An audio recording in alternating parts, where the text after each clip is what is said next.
We will just wait for people to join, but we should be live now. Welcome, everyone. Thank you for joining tonight's puppy parenting class from Burns and Admiral with Lioness Bethany England, who is sharing her stories as a dog owner and thinking back to when her dogs were puppies and what she wished she knew before she got a puppy, to hopefully help those of you that are getting one or have just got one to learn from a fellow dog owner. So thank you for joining us today. My dogs have decided to start playing, so sorry if you can hear that in the background, so I might mute myself in between. If anyone has any questions, please do just pop them in the comments and we'll ask them as and when we can, or save them till the end. So first up, I think it would be great to talk about Buddy's obviously your eldest dog. Just thinking back to when you first brought him home, what did you prepare before you got him, and what did you do to sort of settle him in?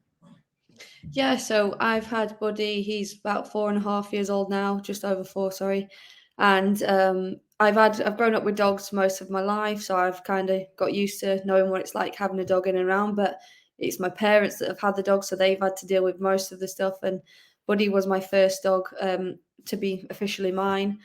And as always, you panic buy everything. You end up spending an absolute fortune on getting a million toys in. We've got this comfiest dog bed, so you name it, I probably bought it. Puppy-proof the flat as much as I thought possible, all the way down to the puppy training pads, mats everywhere. You name it, I'd got it. And I think it was safe to say that he was a really good puppy to bring in and be used to being in and around away from his mum. But one of the biggest things that I got, which helped me massively, which has helped also for our second dog, was getting a crate. And we were very strong in the sense that we knew we were going to crate train him, because I wanted to make sure that, obviously not being around dogs before, I know dogs can chew things and don't want everything destroying, but also to protect them and to give them a little place that they know that is their safe space, or a timeout if needed. But also it very key that we didn't want to ever use the crate as a punishment for him. We wanted to make sure that he trusted being there, that it was a safe space for him. So as always, on a night time, he would go in his crate, be nice and tucked away. And he was very good at alerting us on an evening, or through the night, should I say, when he needed the toilet. He would always tap on his crate door, which would alert me to let him go out for a wee. I think we were really lucky in that sense that he didn't just randomly pee everywhere, which he did at the start, which hence needing the puppy pads. But once he got into a bit of a routine and he'd been with us, he got into the habit of doing that and alerting us. So I feel like the crate was the biggest lesson we got to help him being used to being in that space. And also when I left the house, he knew that that was his time and place to rest, and not just run around like crazy and probably destroy a million other things. So for us, I would say that is the best thing we got to start bringing him home. But as I say, we also filled the house with lots of toys for him. And one thing we did actually use, which I found out from a friend, was we got it was like a teddy bear that was like a hot water bottle, but you could heat it up in the microwave.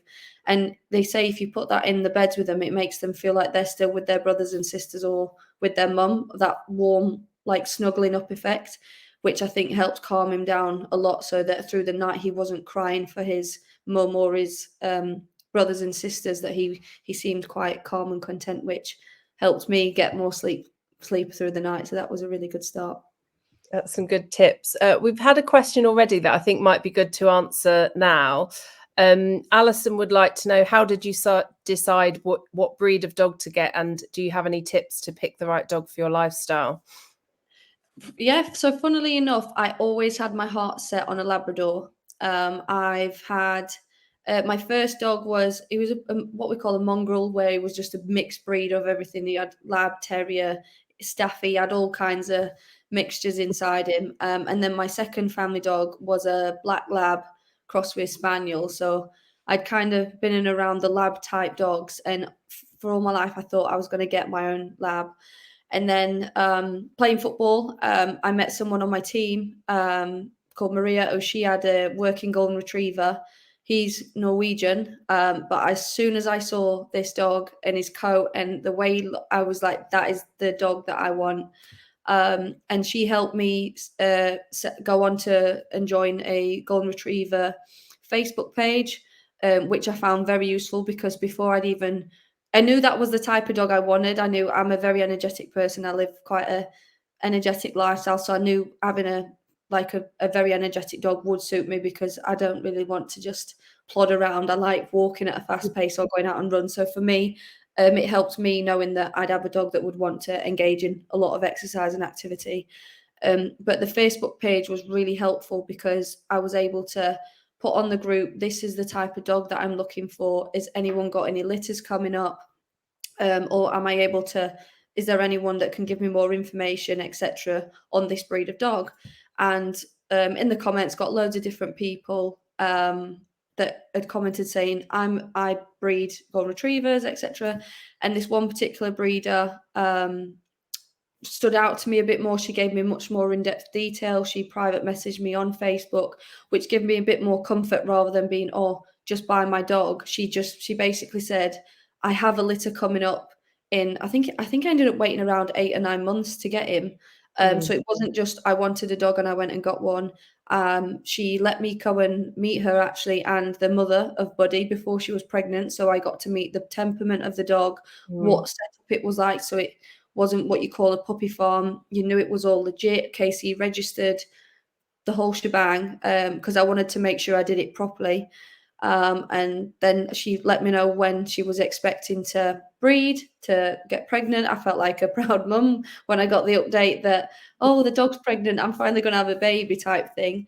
And yeah, so obviously it was probably like between an 8 and 10 month period of me waiting to get Buddy, but I knew it was right because I'd followed these steps that I believed was correct, in knowing that he's going to be bred correctly. There's going to be no harm either side, or I wasn't just giving my money to someone that I didn't trust. And lo and behold, when obviously Buddy was born, I was able to go and pick which dog I wanted out of the litter. So I was one of the first on that litter, and funnily enough, his kennel club's name is First Dibs, because I got first pick. Oh, lovely. Which was really sweet that she let me do that. And so we was 2 weeks old. I got to choose which one was the one for me, and yeah, literally that was it. And when it got to the time in which I could bring him home, he ended up staying 2 weeks longer, actually, with the breeder, because it was the first time I'd been called up to England squad. My first senior England call up happened as soon as my dog was about to come home. So Wow. I had to wait an extra 2 weeks, which felt like the longest 2 weeks in the world when you're waiting for your dog to come home. But I would say that helped me massively in joining a group where there was it's not just normal dog walkers on there. Like I say, there's breeders, there's other dog experts, usually on these Facebook groups, where you can get good advice. And for me, that helped me massively. So I would say Maria is the reason I got the dog that I wanted, because when I saw Teo, I fell in love with him straight away. And Buddy is very, very, very close second to what Teo looks like. I couldn't have got a more similar dog. But also in terms of, I knew he would fit my lifestyle because he's energetic like myself. Yeah. And I guess he was worth the wait and getting to pick, because I think you've said that he's almost like he was the dream puppy. Yeah. He was. I was really lucky that he was almost like a catfish of dogs, because he was so easy in certain areas, that when we got our second, we were like, okay, this is what a puppy's really like. And obviously you loved him so much you went and got a second golden retriever. How did you introduce them and sort of make sure that they got on when you brought Dillis home? Yeah, so obviously we'd had Buddy just over 2 years, and it got to a point where I was thinking about breeding him, because I loved him that much. I was like, I'd love another dog, but to be one of his babies. Lo and behold, as I'd had that conversation with my partner, they'd already surprised me in getting put on the litter for another dog. So Dillis, our second dog, is actually Buddy's niece. So Buddy's had 2 sisters that stayed with the breeder, who had a litter, which is Dillis's mum. And yeah, the first most important thing that we knew we had to do when we brought them home was do it in a fairly decent sized space. We did ours in the house, which was an open hallway, just to make sure that it wasn't more like a threat of another dog coming into his territory. He's always been very calm. and relaxed around other dogs, never had any issues. But also, you never know with dogs what can happen. So it was important that we did it in a decent sized space to introduce them. And on top of that, there was 3 of us there at the time. So myself, my partner, and a friend, to make sure that if anything was to happen, we were all there to like alleviate anything that could go wrong as quick as possible, or if anything was to go wrong, we could react quickly. But knowing Buddy as he did, we let her down, and he had a little bit of a sniff and walked away. He wasn't really too fussed about having much of a play. It was more Dillis. She was straight in, barking away, like wanted to play with him, started biting him from the off, and we knew from that day she was going to be the boss.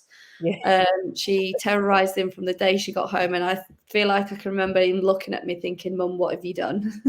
I had a lovely, lush lifestyle, single dog, just doing whatever he wanted around the house. But yeah, the biggest thing I would say was that we did it in an open space. We had people there to make sure that if anything was to go wrong, we were able to intervene quickly. Yeah. And on top of that, one of the things that we did within the first 1 or 2 weeks of bringing her home was make sure that they got used to sharing toys, because we didn't want one to become obsessive or possessive over their belongings. It's now not just your environment, it's their environment. So we found it was quite helpful to make sure that we would, even just simple of getting Buddy's teddy out of his mouth, placing it in his sister's mouth, and then it's just basic little training things like that would help them know that it's okay to share and that it's not just theirs. That's great. And then in terms of sort of socializing them with other people and noises and other dogs, sort of what was your process with that? Again, so luckily for me, I can't speak highly enough of my breeder, I must say, but when I brought Buddy and Dillis home, they gave us a checklist of different noises and areas that they'd been. So there was like obviously a Hoover, going in the boot of a car, whether it's on their vet's trip for vaccinations and things like that. So they'd given us a tick list of what they did and didn't react to. Luckily, neither dog reacted to many things, but I know a lot of dogs can be scared of a Hoover and want to attack the Hoover when you're trying to clean up around the house. So for us, we already had a baseline of knowing what it was that they were or wasn't scared of. And like I said, for me, I lived in a flat when I first brought Buddy home right by a main road. So I would learn him on the lead, to walk by the road, but on the safe side. Make sure he'd obviously your usual sit and wait at traffic lights. Not that dogs know what traffic lights are, but the principle of waiting for a gap to go so that, God forbid, if they ever did get out, they would try and avoid going into a road setting. But luckily for me as well, I had a lot of other friends that had dogs, as I mentioned, Maria with Teo, and my other friends had dogs.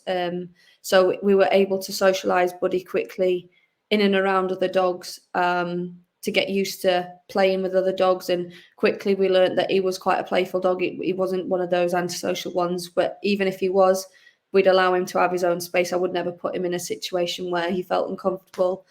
And then I would say one of the biggest things that have helped us in his socialization from an early age was using what we call, well, I'm in London, we call it a dog buddy. To make sure that when, obviously I go away on football trips sometimes, so I can't always be with him at every point of the day. And this was before I'd moved in with my partner, so it was me and him predominantly. He would go and spend the afternoon at Dog Buddy, where he would get collected, taken in a van and go and play with other dogs for the day, and then he'd get returned home. And it got him used to not only traveling in a car with other dogs and lots of noises, it would also mean he would have to play with other dogs that he wouldn't necessarily know all the time, because every day he went, there would be different dogs there. It wasn't necessarily always the same dogs. However, the first few times I did send him, he went to Dog Buddy with a dog that is my friend and their dog, so that he did actually go with someone he knows. It's almost like sending your kids to school with a sibling. Like you can hold your hand as they go. But yeah, I think that was really important, that he felt safe with another dog. And then it got to where he was old enough that he could go by himself and know that it's okay to leave his mum and not cry and be distressed, and still know that he's coming home to me. So I think that was a really important thing that we've instilled in him from a young age that it's okay that I'm not there, but there's other people around you that you can trust and feel safe with. Yeah, that's good. So important to ensure that you can still have a social life or with work and not feel bad that your dog's at home and anxious that you're not there. What about anything unexpected, like any hazards that you didn't expect would be a hazard for Buddy in your house? Yeah, so the biggest hazard we found out in my house was socks. He had a thing for getting in our wash basket and taking the socks out, and we've had instances where we've realised there's socks missing, but thought he'd just maybe destroyed it. It turns out he'd actually swallowed it, and as funny as it sounds, and it's come out whole the other end as well when cleaning up his business.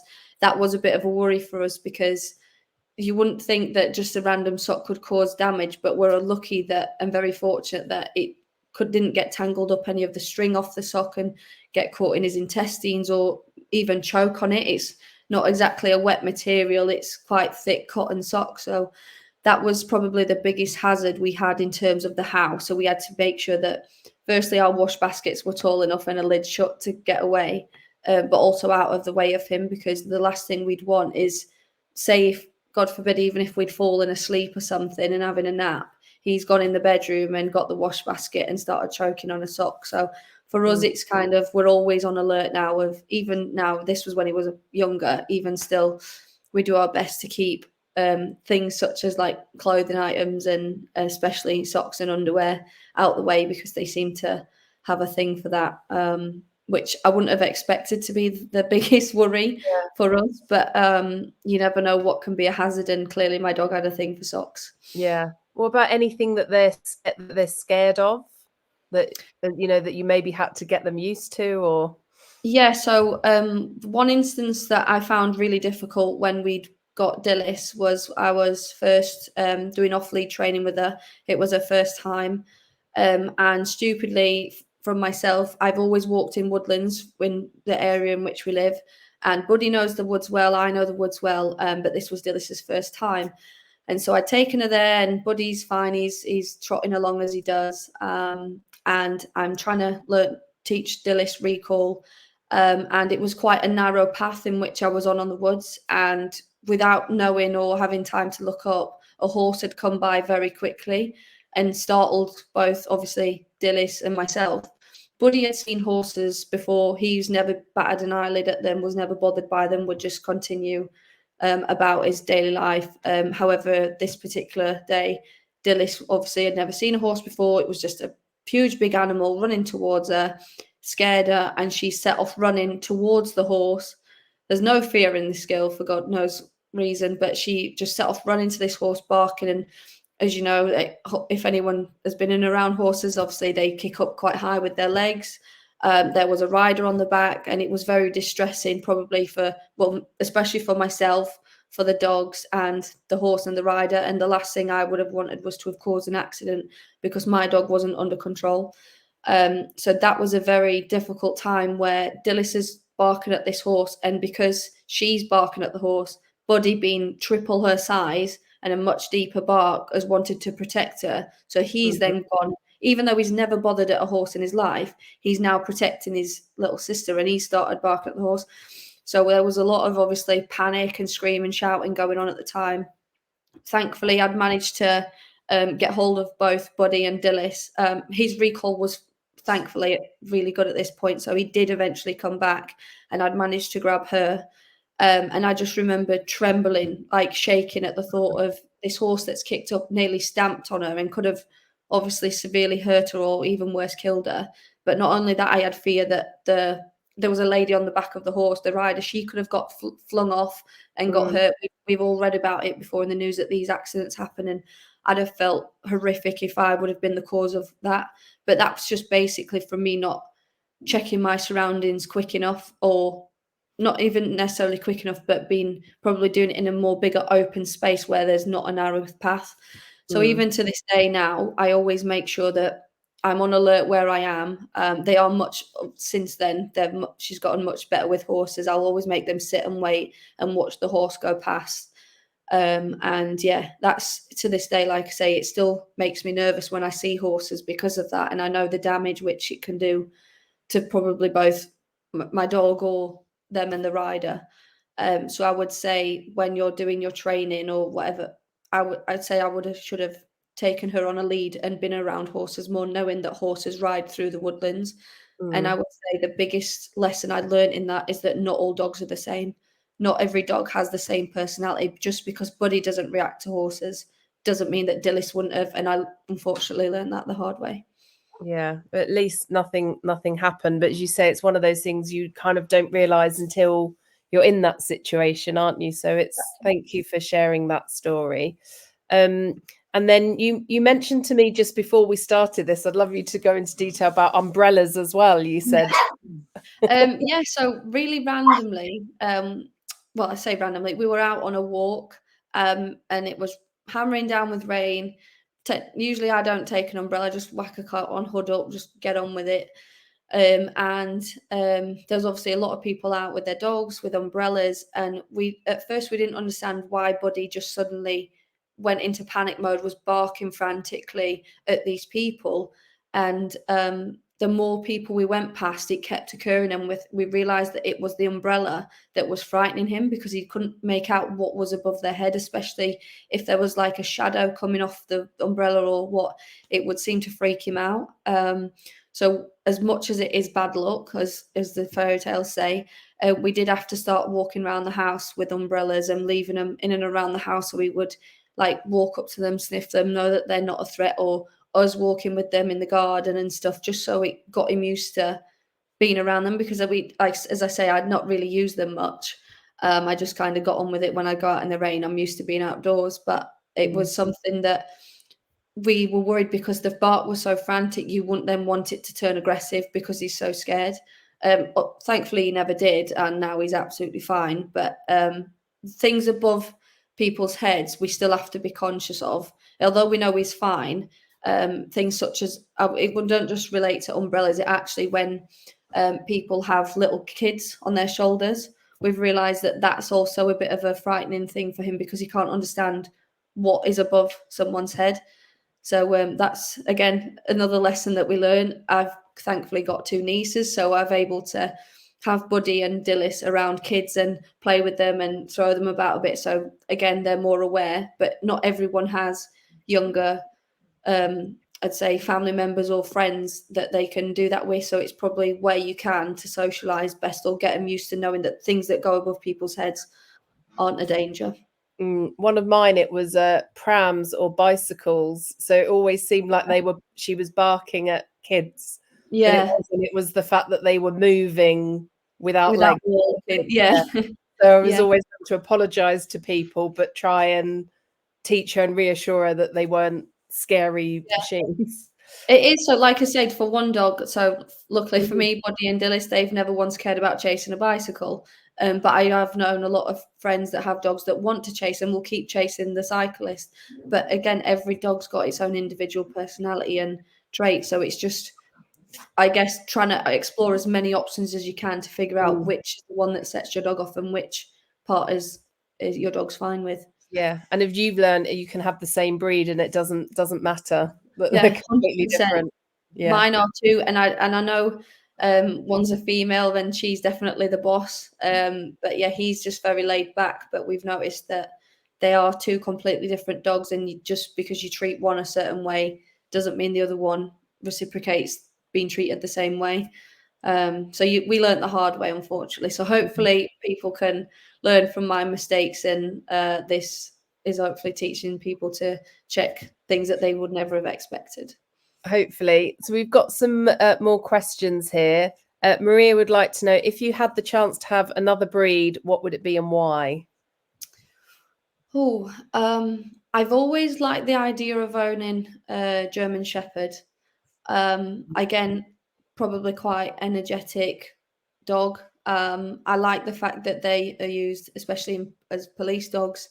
I've always felt like I've had a bit of an affiliation with that, wanting to help, and obviously they do great for our communities. I just think that they're all dogs to me are loyal. I'm the biggest dog lover you'll probably ever meet. I could have any breed in the world and love it. But there's a few people I know that have got German Shepherds, and I've always loved their behavior, how loyal they are, how much training it can be, but how also obedient they can be as well. I think they're very, very beautiful dogs. Oh, good. And then Mark would like to know about bringing Dilys home. Did it take time for Buddy to get used to her? I know you said that she just wanted to like rule the roost, but was it love at first sight for him, or did it take him a while to sort of accept her as his sister? I think, if I'm being honest, he just kind of accepted that she was there. It was almost like he had no choice but to love her because she forced him to love her. As weird as that sounds, he's a laid back dog. He's just so calm around things, that because she was so excitable, she kind of just loved him. So he would lay down on the floor, or if he would get up and walk around, she would just follow him everywhere. And if he'd lay down, she'd just lay down and literally rest her head on him. And I think he quickly learned to realize that, yes, she can be a bit, I guess, bossy and whatever, and he would allow it to an extent. If it got too much, he would always tell her off. He would definitely put her in a place, and then in 5 seconds she'd probably forget again. But I would say it wasn't love at first sight, but very quickly he learned he was her protector almost, and that he just accepted that she would lay and cuddle with him. And we've literally had no issues with them. But I think that does come from him being around other dogs as well, that he's just so calm and he just accepted her in his environment. Lewis wants to know, when are you getting a third? Lewis, I will not be getting a third dog, as I don't have the time, the money. I think a third would be too much stress on my life. As I say, I do tend to travel a lot, and I'm very lucky that I have the support network that I do with my partner, with Dog Buddy, and with family members, that if we do need to go away or anything, that they're around people that are able to look after them. It's just funny, all this puppy talks makes me want another one, but I just know for a fact that it would be too much chaos, and I'd want to be able to give them the right amount of attention. I can, and at the minute Dilly seems to be taking up a lot of it. If she was another Buddy, then maybe. You know what, I probably could, yeah, but again, the chances of me getting another Buddy are probably 1 in a trillion. So it's I love them both for who they are, but a third right now is just, no, I think my partner would kill me. Another question here from Maria. Do you have any tips for when you walk your dog off leash so they don't run away? Sometimes her Labrador runs far away without her. Yeah, so we actually it's 2 different ways for this, because so with Buddy, he was never, although he's a golden retriever, he's not very good at retrieving balls, which we thought he would be. Instead, unfortunately to say it, he's a working retriever and he likes to hunt. So we found out very quickly as a puppy he liked chasing squirrels and rabbits and deers and all sorts of things. And there was a few instances where he'd gotten out of eyesight. As much as I would train his recall and obviously use the whistle, in the end I just reverted to using my own whistle because I'd always forget the whistle. My memory can be quite bad. We ended up getting a tracker on his collar, so that we downloads to an app to our phone, and I think it's called Tractive, and we have them on both of our dogs' collars now. And basically, God forbid, if they did ever get too far, we're able to follow their movements. And what I like about the app is it tells you how many yards, and it gives you a full GPS map unit of where they are. So you're always able to track them at all times. It's not ideal, obviously, if your dog's constantly running away. But what we did with that, we would, again, try and use the recall whistle when they would come, reward them with a treat. However, Dilys was slightly different. She does like to hunt like Buddy, but she's very much needs a job to do and is very ball orientated. So with her, normal tennis balls didn't seem to work. So we literally have the Kong squeaky balls. And the minute you squeak that ball, her attention is on you like a flash. And I think, I don't know if it's the sound that she likes more or the fact that it means she's playing with the ball. But what we learned was when she used to bowl and we'd squeak the ball, all she would hear would be the squeak, and she would just do a 180 and come back. Again, I can only speak for what my dogs do. Yeah.